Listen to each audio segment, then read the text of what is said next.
Eu quero convidar você essa noite para refletir mais uma vez, só que agora no texto de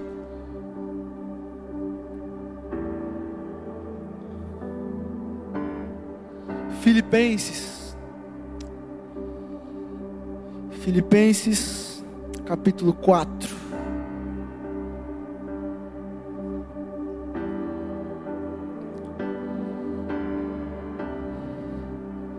Carta de Paulo aos Filipenses, capítulo 4, a partir do verso 10, diz assim: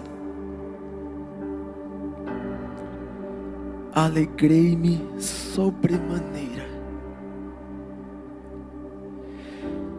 alegrei-me extraordinariamente no Senhor, porque agora uma vez mais renovastes a meu favor o vosso cuidado, o qual também já tinhais antes, mas vos faltava oportunidade. Digo isto não por causa da pobreza, porque aprendi a viver contente em toda e qualquer situação. Tanto sei estar humilhado, como também ser honrado.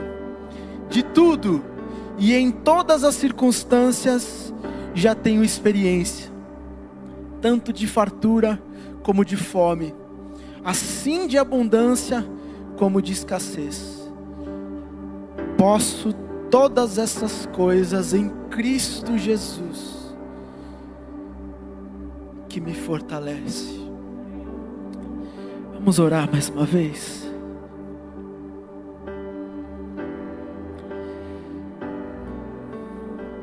Senhor, nós estamos diante de Ti, estamos diante da Tua palavra, estamos diante da Tua revelação, estamos diante da carta que o Senhor nos deixou.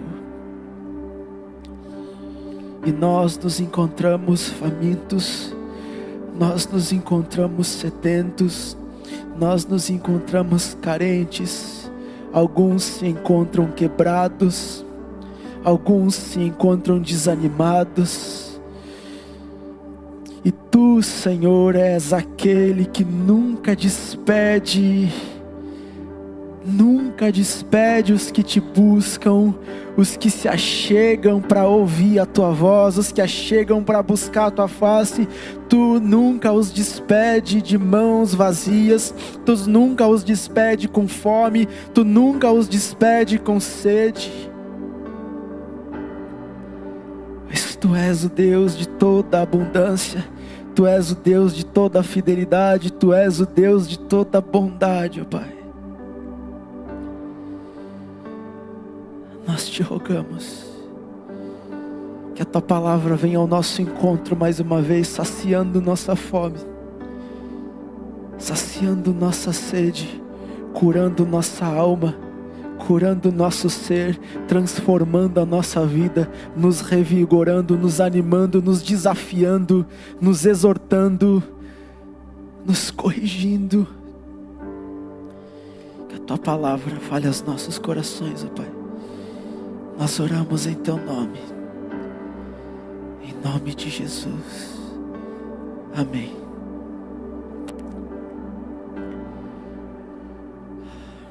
Esse texto, ele me deixa meio sem chão, né? Primeiro porque qual que é a tônica desse texto? Nesse texto, Paulo, ele relata para uma igreja, ele relata para irmãos na fé, para discípulos, que ele estava extremamente feliz, que ele estava muito alegre. E Paulo, que estava preso nessa ocasião em que ele escreveu essa carta, ele estava sob cadeias, ele estava sob necessidades, ele estava sob angústias.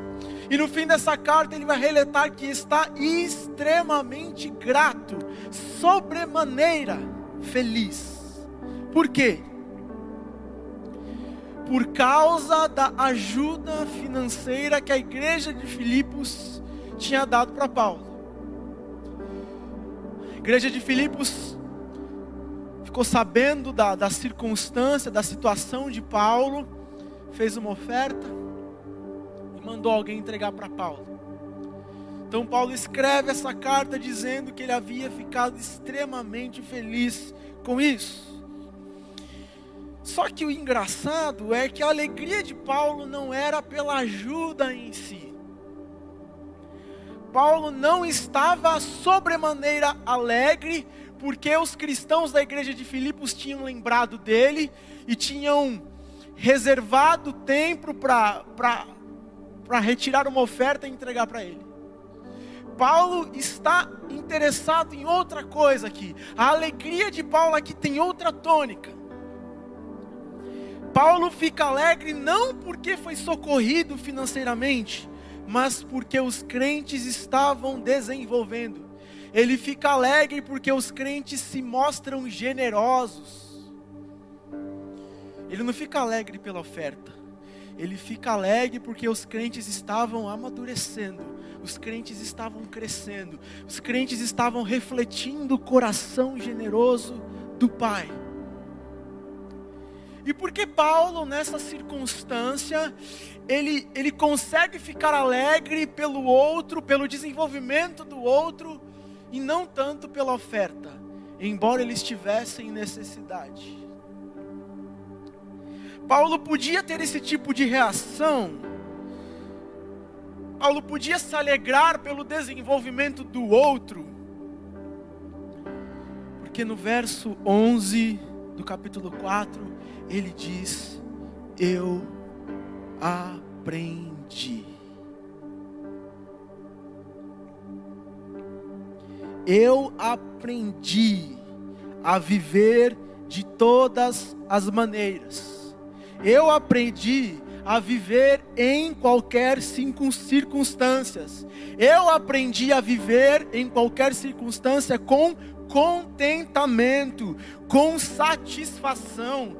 Eu aprendi a viver em todas as circunstâncias, sem prejuízo da minha fé, sem prejuízo da esperança que eu carrego, sem prejuízo do amor que eu tenho, sem mudança no meu humor. Eu aprendi a ser constante, eu aprendi a ser maduro. E quando eu me deparo com essa expressão de Paulo, eu aprendi,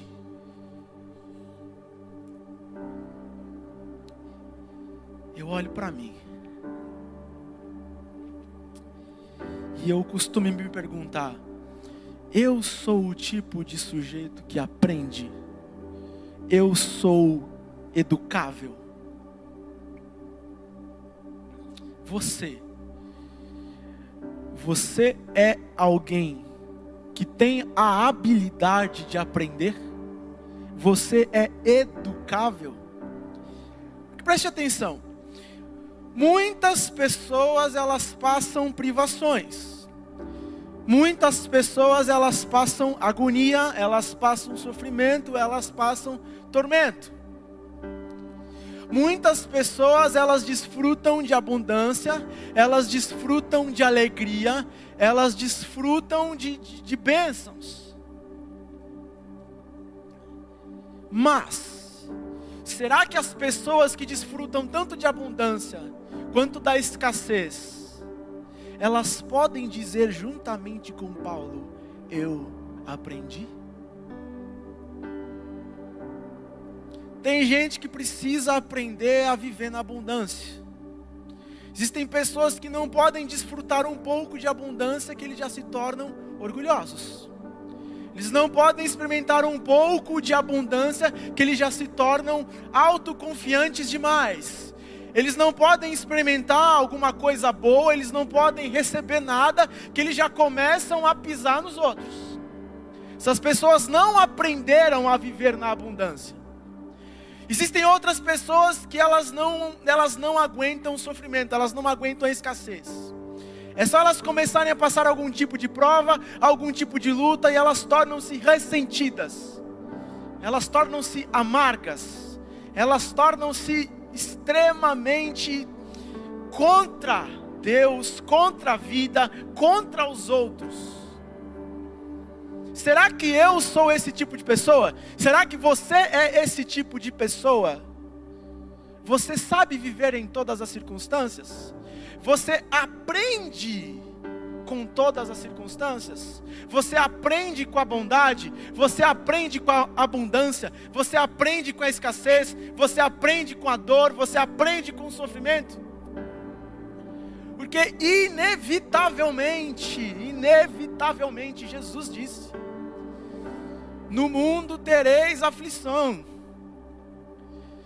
Então, nessa vida que os puritanos diziam que era dura, incerta e curta, você vai experimentar todo tipo de circunstância, você vai experimentar todo tipo de situação, você vai vivenciar todo tipo de emoção.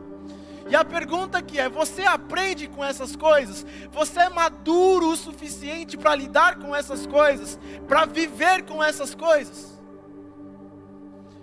Muitos podem dizer como Jó, que sofreram, que perderam um filho, ou até mais de um, que perderam bens, que sofreram agonias físicas terríveis, mas muito poucos podem dizer com Jó no fim: depois de tudo, antes eu te conhecia só de ouvir falar, agora te veem os meus olhos. Você é educável. E a gente tem falado de maturidade. Para a gente alcançar o estágio de maturidade, como nós falamos na quarta passada, nós precisamos ser pessoas, como dizia um técnico de futebol muito famoso no Brasil, com aprendabilidade, com educabilidade, com a capacidade de aprender, de desenvolver.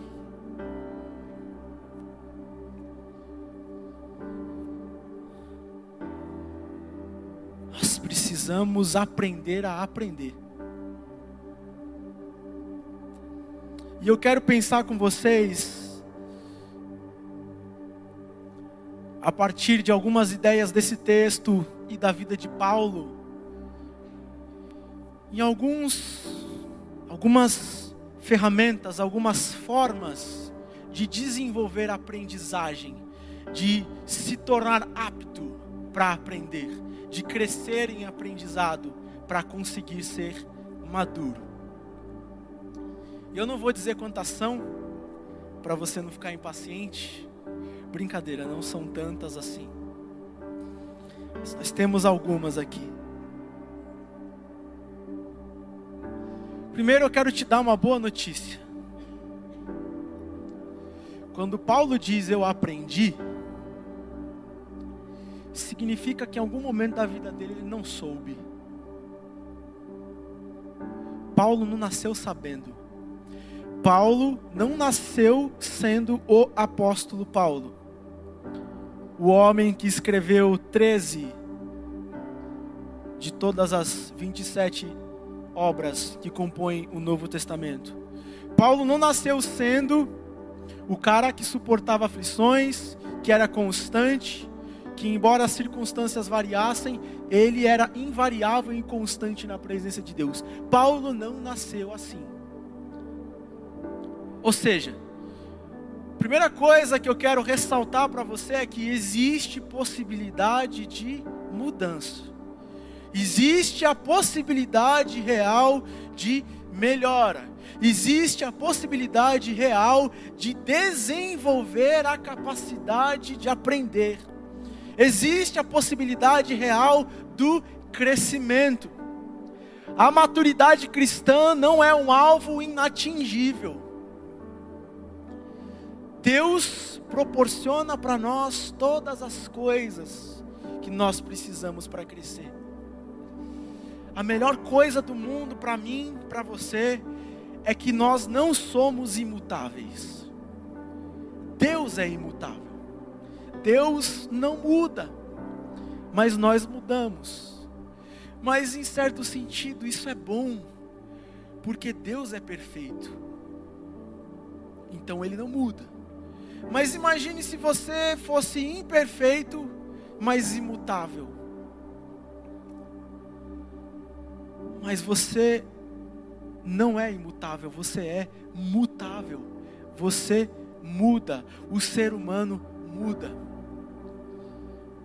Vai passar 10 anos e invariavelmente você vai estar diferente. Para melhor ou para pior. Mas invariavelmente você vai estar diferente. Em 10 anos, o modo como você se veste vai mudar. O modo como você fala vai mudar. O modo como você anda vai mudar. O modo como você enxerga todas as coisas vai mudar. Você fazer um retrospecto histórico, você vai perceber que de 10 em 10 anos, invariavelmente, o gosto musical social muda. É assim que acontece. As pessoas mudam, a estética muda, a moda muda. Então, quando eu olho para esse texto e vejo a força desse homem, a fibra desse homem, a maturidade desse homem em Deus, e eu olho para a minha vida, eu não sou tomado pelo desespero, porque eu vejo possibilidade de mudança. Ele aprendeu. Você também pode aprender. A segunda coisa, é que a palavra aprendi aqui, no idioma em que o Novo Testamento foi escrito, em grego, ela tem a mesma raiz que a palavra discípulo. Quando Paulo diz que ele aprendeu, eu aprendi, ele está falando do discipulado dele. E isso quer dizer para a gente que quem ainda não desenvolveu a habilidade de aprender, ainda não virou discípulo.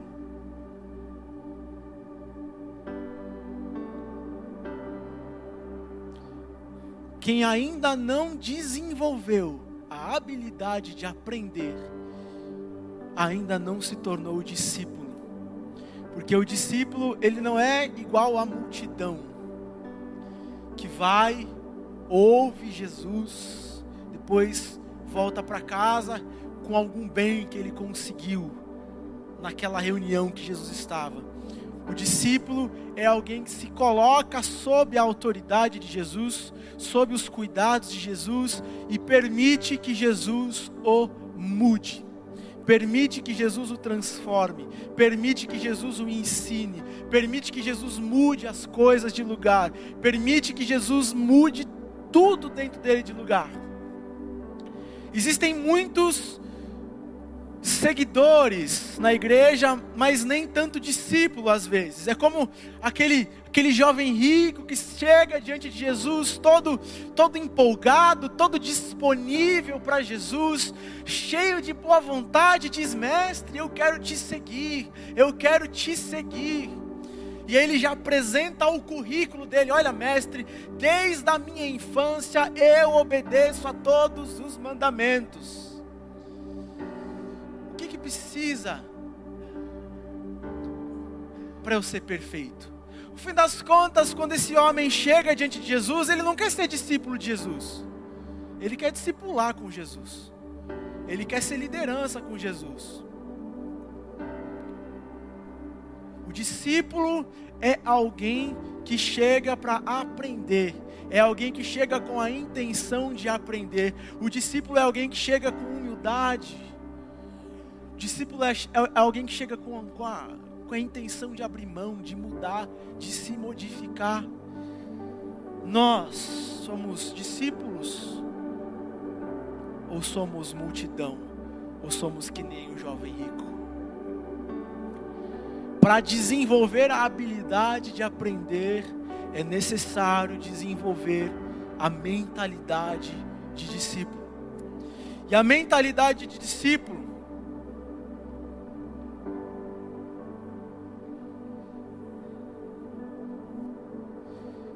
ver com o processo.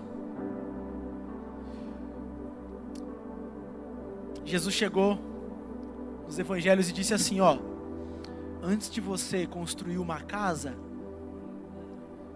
veja bem os custos dessa casa, para você não ser envergonhado no meio do caminho. No meio do caminho você não tem dinheiro para pagar o pedreiro, o menino do azulejo, e aí você vai ser envergonhado. Encarnar a mentalidade do discípulo tem a ver com entender o processo. Você está pronto para abraçar o processo? Discipulado não é uma coisa rápida. Discipulado não é uma pílula que você toma. O pecado não é como uma dor de cabeça que você chega para Jesus e fala: Jesus, eu estou com dor de cabeça. Jesus te dá uma aspirina gospel, você toma aquela aspirina e pronto. Não, o discipulado envolve processo. Você já parou para avaliar o custo do processo? O caminho do processo? O tamanho do processo? A Bíblia fala lá em Marcos que teve um cara que levantou de madrugada para ver o que estava acontecendo quando Jesus estava sendo preso para ser crucificado. Provavelmente João Marcos, o cara que escreveu o Evangelho de Marcos. E a Bíblia diz que ele levantou apressadamente ali com aquela bagunça, com aquela coisa, estava meio sem roupa, colocou um lençol em volta do corpo e saiu para ver Jesus. E no meio daquela confusão toda, quando os soldados chegaram, ele ficou com medo, teve que fugir. Alguém segurou o lençol dele, ele fugiu pelado. Ele saiu despreparado, ele saiu desprevenido. Ele não pensou no processo, ele não pensou nos custos. Discipulado envolve processo. Quando Paulo diz eu aprendi, significa que houve um tempo de estudo, que houve um tempo de exercício, que houve um tempo de processo para que ele dominasse aquela determinada habilidade de viver dessa forma.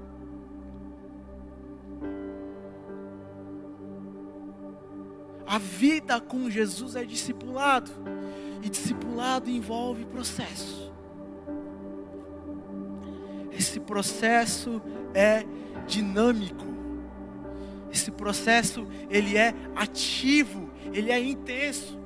Quando Jesus está contando a parábola dos talentos, lá em Mateus 25, uma das palavras que ele usa para se referir ao servo inútil é lento. O servo inútil, ele é lento. Ele é lento. É como o autor de Hebreus reclamando dos seus leitores, lá em Hebreus capítulo 5, verso 11, dizendo: vocês se tornaram lentos para aprender, vocês já deviam dominar essas coisas, eu tenho que ficar repetindo essas coisas e vocês não aprendem. O processo, ele é dinâmico, o processo, ele é ativo. Você não chega na igreja, fica aqui, ouve e vai crescendo. Não, você tem que participar, você tem que ser proativo, você tem que ser dinâmico, você tem que responder. Deus quer coisas de vocês, Deus tem promessas para vocês, e às vezes a gente fica demorando, procrastinando, postergando, enrolando, uma preguiça. Em vez da gente decidir, tomar iniciativa, fazer aquilo que a gente deve fazer, a gente fica vivendo aquela vida cristã, que a gente vai indo para o culto, e a gente vai empurrando tudo com a barriga, e a gente vai, tem aquele pecado que a gente, depois eu lido com isso aqui não vai dar problema para mim, essa coisa que também não é melhor, não, vai ser dolorido para mim, e a gente vai sempre enrolando, e a gente vai tornando hábito isso. Tudo que a gente faz, e faz de novo, e faz de novo, e faz de novo, se torna o nosso hábito. E em vez de nós sermos servos dinâmicos, servos ativos, discípulos intensos, que vivenciam o processo de discipulado, nós corremos o risco de cair na lentidão. E aí o autor de Hebreus começa a reclamar com aquele pessoal. Jesus chama de servo inútil, servo lento. literalmente mongo. Aquele cara que você fala, ele parece estar sempre no mundo da lua. Você repete, você repete, você repete. Você fala, a pessoa está assim, ó. Entendeu? Ah, sim, amém. Aí na frase seguinte, ela começa a dizer tudo errado que você acabou de corrigir.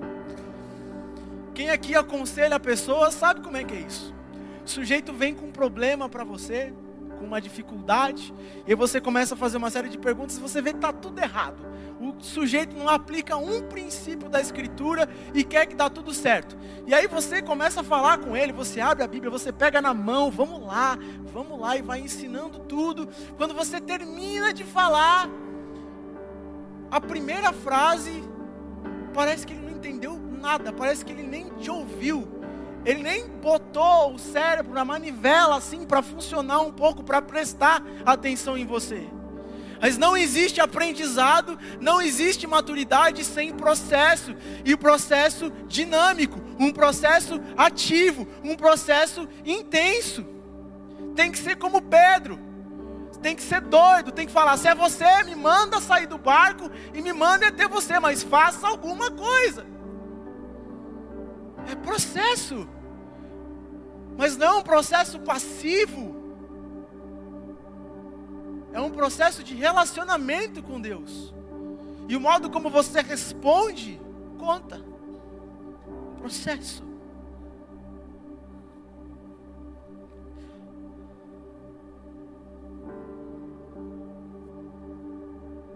Além disso, o processo tem a ver com paciência. Paciência é alguma coisa que a nossa geração não tem. Algumas coisas muito boas que a gente vivencia hoje, elas nos tornaram muito mal acostumados.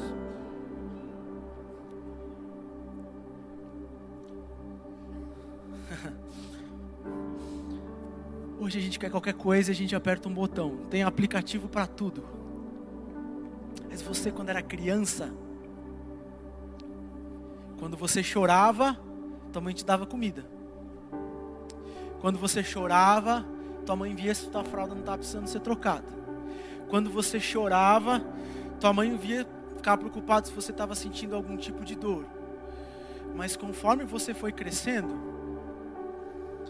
seus pais deixaram de responder assim, de bate pronto. E você teve que desenvolver a capacidade de dialogar, de dizer o que queria, de dizer o que sentia, e depois de dizer como queria e como sentia, porque também não era só pedir. Teu pai não é teu escravo, né? É teu pai, tua mãe. E você vai desenvolvendo. Todo processo envolve paciência. E a paciência só é gerada pela frustração. Quando você é frustrado, quando Deus faz o que você não queria, quando Deus faz do jeito que você não queria, quando Deus muda os seus planos muito bem definidos, pensados. E aí você fica com raiva. Você briga com Deus. Mas você não queria entrar no processo de aprendizado? Você não queria entrar no processo discipulado? Você não olha para a vida do apóstolo Paulo, esse homem de Deus que fez tantas coisas? Você não quer fazer grandes coisas no reino, viver grandes coisas para o reino? Então desenvolva a sua paciência. Desenvolva a sua paciência.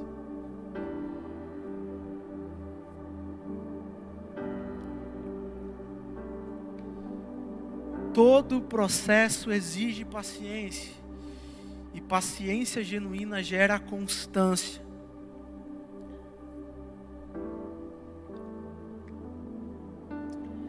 O ministério de João Batista durou 6 meses.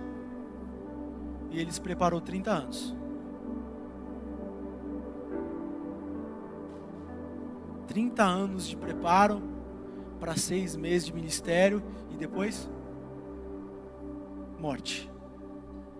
Paulo se converte, passa aí pelo menos uns 10 anos em silêncio, isolado, paciência, aprendendo, sendo discipulado, recebendo revelação.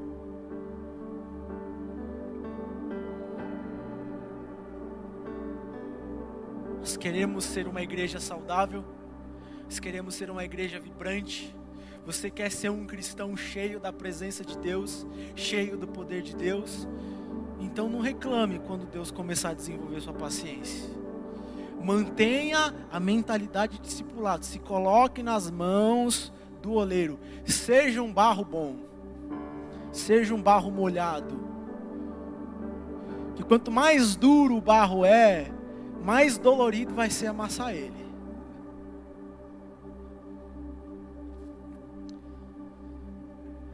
O processo de aprendizado envolve desenvolver a capacidade de romper com o passado, romper com estruturas, romper com tradições, romper com mentalidades, quebrar paradigmas. Uma vez, um grupo de cientistas pegou 5 macacos, colocou dentro de uma sala grande assim, do tamanho desse carpetão todo aqui. No canto da sala eles fizeram um mezanino, colocaram uma escada. Nesse mezanino eles encheram de banana, colocaram um monte de banana. E tinha 5 macacos dentro dessa sala. O macaco número 1, o macaco número 2, o macaco número 3, o número 4 e o número 5. Eles estavam lá fazendo macaquices. Quando o macaco número 1 quis subir a escada e pegar a banana, nada aconteceu. Ele subiu a escada do mezanino, pegou a banana, comeu a banana, se fartou com a banana. Quando o macaco número 2 ficou com fome, ele fez a mesma coisa. Ele subiu na escada, pegou a banana e se fartou de banana. O macaco 3 a mesma coisa. O macaco número 4 a mesma coisa. Mas sempre tem o escolhido. Toda vez que o macaco número 5 ele queria comer banana, ele ia subir a escada para pegar a banana, o pessoal pegava uma mangueira de bombeiro e jogava água fria nele. Aí ele caía da escada, machucava, batia a cabeça. Aí ele levantava, ficava meio ressabiado assim, e via o macaco número 1 comendo banana, o macaco número 2 comendo banana, o número 3, todo mundo comendo banana. E ele foi tentar de novo, jato de água fria nele, ele caiu no chão, se machucou. Até que em determinado momento, ele ficou revoltado, porque ele não comia banana e todo mundo comia banana. Então quando o macaco número 1, número 2, número 3 ou número 4 queriam comer banana, ele começou a agredir os outros macacos. E aí ninguém mais comia banana, dos 5 macacos. Os cientistas então, eles tiraram o macaco número 5 e colocaram outro no lugar. E foram trocando cada um dos macacos. 10 gerações de macacos depois, ninguém comia banana. Todo mundo continuava se agredindo, ninguém comia banana. Mas ninguém mais sabia por quê.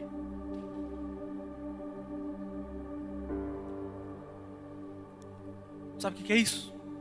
É um paradigma. É alguma coisa que você faz, que você não sabe o que faz, nem como faz, nem quando começou. A gente vem do mundo, a gente vem da nossa velha vida cheio disso. Cheio de prática, cheio de mentalidade, cheio de agressividade, cheio de fome, cheio de um monte de coisa, um monte de trauma que a gente carrega. Quando a gente começa a caminhar com Deus, quando a gente começa o processo de discipulado, a gente tem que aprender, a gente tem que desenvolver a capacidade de quebrar paradigmas. Se tem uma coisa que igrejas têm dificuldade, todas as igrejas da face da terra têm a mesma dificuldade. Eu falo das igrejas locais, das comunidades locais. As igrejas, elas têm dificuldade de fazer uma coisa pela primeira vez. Uma coisa nova. O pastor sugere, não, vamos fazer assim, porque vai ser legal, vai ser bom, por causa disso. E aí já começa, mas por quê? A gente nunca fez assim. Mas sempre foi assim, desse outro jeito, porque tem que ser desse outro jeito. Não pode ser assim. Aí, como macacos agressivos, a gente começa a se agredir. Deus chega para a gente e fala: eu quero que você faça as coisas diferentes. Você tinha um casamento, você tratava seu esposo desse jeito, você tratava sua esposa desse jeito, agora vai mudar. Agora você vai tratar desse outro jeito. Tem que quebrar paradigma. Um discipulado, um aprendizado, nunca vai acontecer se você não desenvolver a capacidade de quebrar paradigmas, de abandonar práticas. Esse é o problema do conhecimento. Eu fui professor de música há muito tempo e eu odiava receber alunos que já tocavam, porque eles tinham um monte de vício. Vício de postura, vício de respiração, vício de articulação, tudo errado. E para você corrigir o vício, não adianta só você ensinar o certo. Primeiro o sujeito tem que quebrar o errado, ele tem que desaprender a fazer aquilo que ele está acostumado. Ele tem que quebrar esse paradigma, para então ele começar um processo para aprender um novo paradigma. Algumas pessoas que trabalham com o mercado hoje, com empresas, eles dizem que hoje e ainda mais no futuro só vão sobreviver no mercado aquelas pessoas que têm a capacidade de quebrar paradigmas e construir novos paradigmas.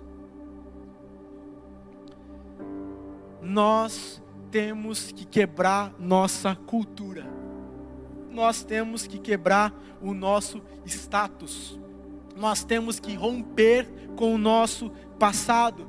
Quem Paulo era? Quem o apóstolo Paulo era? Paulo era um rabino bem respeitado, de boa formação e cultura, nascido em uma tradicional família de fariseus e treinado de forma completa nas tradições farisaicas ultra-ortodoxas. Ele também era surpreendentemente um cosmopolita, um cidadão romano, um viajante experiente, um grande doutor da lei que nasceu em Tarso, que estudou em Jerusalém aos pés de Gamaliel. Ele era cheio de zelo. Seu currículo sempre ultrapassou e muito os dos outros. Gamaliel, seu mentor, era em todos os aspectos o rabino de maior prestígio e influência de Jerusalém no século I. Gamaliel, além disso, era neto do legendário Halel, o rabino mais importante da história do judaísmo. Ninguém entre os rabinos em 4.000 anos de história foi mais importante que Halel. Que currículo, que família, que tradição, que histórico. Além disso, nós vemos nas cartas e no livro de Atos que Paulo tinha poder político para perseguir os cristãos, para prender os cristãos e até para organizar apedrejamento. Isso mostra que ele ou era membro do Sinédrio ou fazia parte de um tribunal escolhido por ele para julgar dissidentes religiosos. Isso era muito incomum, era praticamente impossível em pessoas jovens.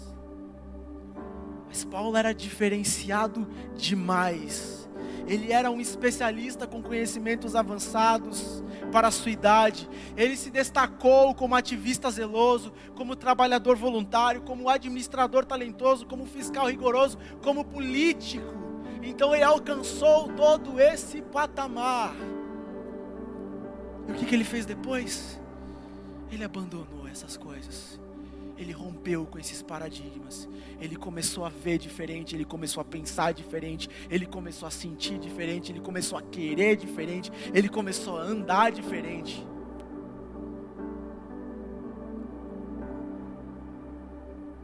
É isso que Jesus diz.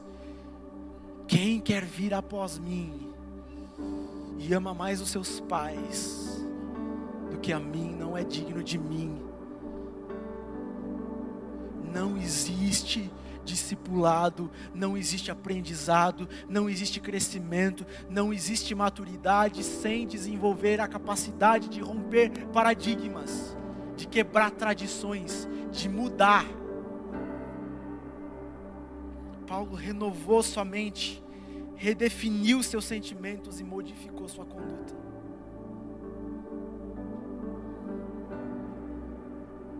Mas como eu disse, não é só quebrar paradigmas, não é só romper paradigmas, é construir novos paradigmas. O que Paulo usou para construir seus novos paradigmas? O Antigo Testamento, a Bíblia. Mas Paulo não era um rabino bem estudado, bem informado. Paulo não conhecia a Bíblia antes? Conhecia. E depois ele passou a usar a mesma Bíblia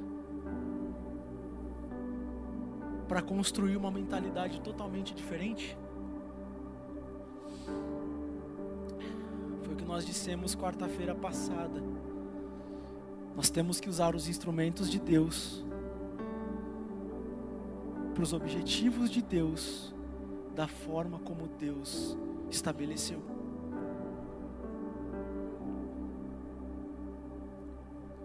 Paulo passou a olhar a Escritura de forma diferente, a partir da visão do Evangelho, a partir de Jesus Cristo. E então ele começou a construir coisas novas, novos paradigmas, novas mentalidades, novos sentimentos, novas afeições, novas condutas. Ele começou um processo de desenvolver. Alguns cristãos no processo de aprendizado, eles ainda estão no processo de romper, de quebrar, de destruir. Um copo cheio não pode ser cheio de outra coisa. Primeiro ele tem que ser esvaziado para depois ser cheio. Outros cristãos estão no processo de construir, de construção, de estabelecer. E o processo de construir e de estabelecer envolve o temor do Senhor.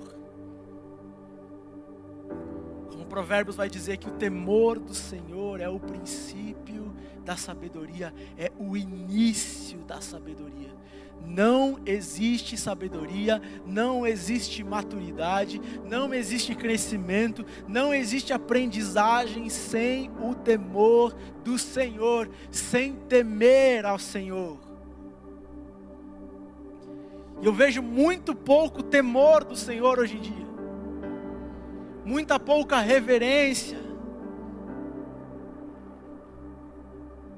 Se você quer crescer, você precisa ser temente. Além disso, o aprendizado envolve objetivo. Um objetivo novo, um objetivo abrangente, um objetivo total, um objetivo pessoal e um objetivo sublime. O objetivo que Paulo teve após a conversão foi um objetivo abrangente, dizia respeito à vida inteira dele, a todos os aspectos da vida. O objetivo que Paulo teve após a conversão era um objetivo pessoal. Na carta aos Filipenses, aqui no capítulo 3, ele vai dizer que ele abandona tudo, mas ele prossegue porque ele quer conhecer Jesus. Ele quer ser achado em Jesus. Ele quer ser achado totalmente perdido em Jesus, abandonado em Jesus. Ele quer conhecer Jesus. Então ele abandona a justiça própria, ele abandona o currículo, ele abandona o passado, ele abandona a cultura, ele abandona a tradição, porque ele quer conhecer Jesus. Sem um objetivo pessoal, não se rompe paradigmas. E é um objetivo sublime. Paixão pela glória de Deus, paixão pela beleza. Você precisa de beleza, você precisa de deleite, você precisa de satisfação. A grande questão é que nós buscamos essas coisas fora de Deus. Mas eu quero dizer para você que Jesus é a soma de todos os deleites. Ele é a soma de todos os prazeres. Ele é como um grande mar onde todos os rios da ciência, do conhecimento, do prazer, da alegria, tudo desemboca em Jesus. Então mergulhe em Jesus. Jesus é sublime. Sem essa sublimidade de Jesus, não se rompe paradigmas, não se abandona tradições, não se faz esse tipo de coisa.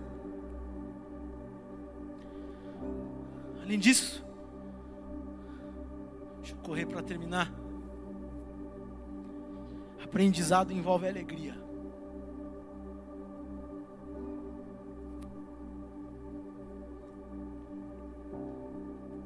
Por isso que ele diz no início do capítulo: alegrem-se. Novamente digo a vocês, alegrem-se. Você pode ficar triste no processo, Deus vai te entristecer, mas você não pode ser triste, porque crescer em aprendizado envolve alegria, e a alegria tem a ver com gratidão.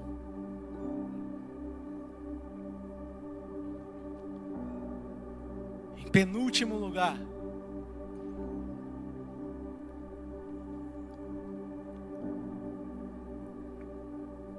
o processo de desenvolver a capacidade de aprender envolve humildade e submissão. Mesmo tendo o histórico de vida que Paulo tinha, mesmo tendo o currículo acadêmico que Paulo tinha, mesmo tendo as tradições familiares que Paulo tinha,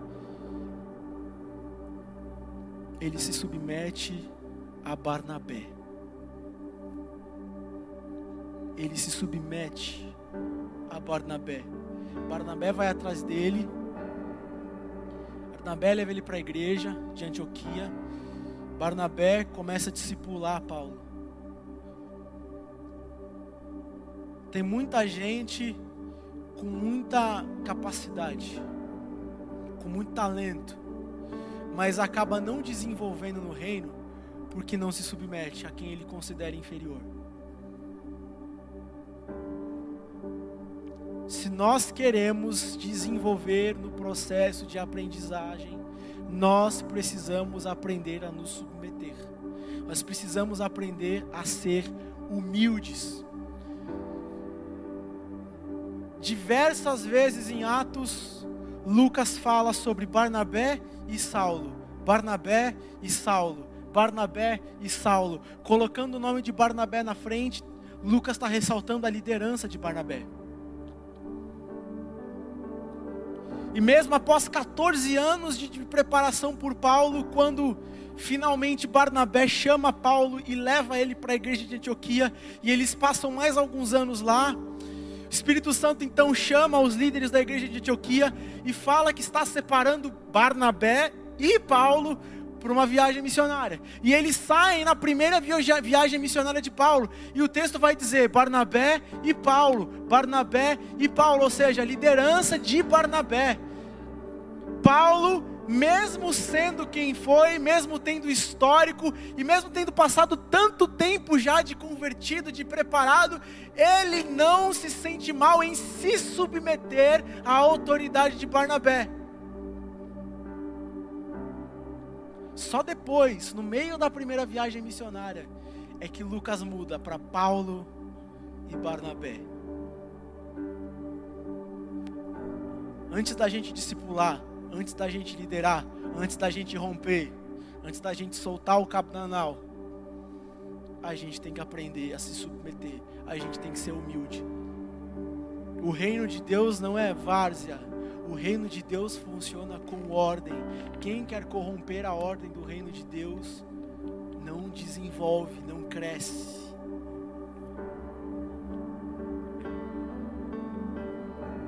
Em último lugar, Paulo só foi capaz de se alegrar mais pelo desenvolvimento, pelo crescimento dos crentes, do que pelo socorro que ele recebeu, porque ele aprendeu a viver em qualquer circunstância. Ele aprendeu a ser maduro. E ele só aprendeu a ser maduro porque o processo de maturidade que ele vivenciou envolvia serviço. Quem quer saber para se sentir melhor que os outros, nunca vai saber. Deus não se revela para os inteligentes, Deus se revela para os humildes. Paulo aprendia para ensinar. Paulo sofria para consolar. Paulo recebia para doar. Paulo tinha para repartir. dos capítulos mais incríveis da Bíblia, para mim, é 2 Coríntios, a partir do capítulo 2, quando Paulo começa a falar do Deus de toda a consolação, que consolou ele em meio à dificuldade, que consolou ele em meio à tormenta, que consolou ele em meio a todo o mal. Para quê? Para que ele pudesse consolar outros. Aprendizado envolve serviço. Você quer aprender para quê? Você quer crescer para quê? Você quer ser maduro para quê? Você quer se desenvolver para quê?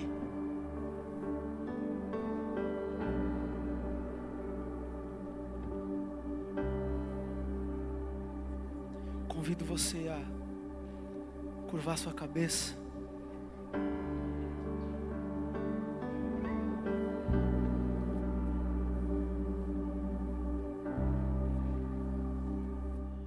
Abraçar o processo da transformação. Abraçar o processo para se tornar uma relíquia. O Espírito Santo te convida a romper com o passado, a romper com tradições, a romper com status, a romper com cultura, a quebrar paradigmas, a se permitir ser moldado. Você não está fadado a ser quem é. Você não está condenado a ter os defeitos que tem para sempre, a repetir os erros para sempre, não. Você não está fadado a repetir os erros da sua família, não. Cristo quebra todas as coisas. Cristo faz nova todas as coisas. Cristo é capaz de transformar todas as coisas. Mas o processo de discipulado envolve dinâmica, envolve entrega, envolve renúncia, envolve responder, envolve um novo olhar. Não adianta você sofrer, não adianta você passar por provações se você não confiar em Deus, se você não crer na bondade de Deus. Senão apenas o sofrimento vai te amargurar, o sofrimento vai te petrificar. Jesus Cristo, o Espírito Santo hoje quer tocar teu coração, quer limpar você, quer trazer um novo paradigma, uma nova visão das coisas, para você começar a aprender com as coisas, para você começar a crescer com as coisas, e para você ver a bondade de Deus em todas as coisas. Porque tudo que acontece conosco, todo o sofrimento, toda a agonia, todas as bênçãos, tudo de bom que a gente vive, tudo de ruim que a gente vive, tudo pode ser usado por Deus para nós sermos como Cristo. E isso é a prova do amor do Pai sobre nós. Então Jesus te chama a abrir mão do ressentimento. Abandone o ressentimento. Deixe Jesus te curar. Deixe o rio correr sobre o seu coração. Deixe o perdão ser liberado. O Pai te ama. O Pai te ama. O Pai te quer. O Pai te deseja. O Pai te chama.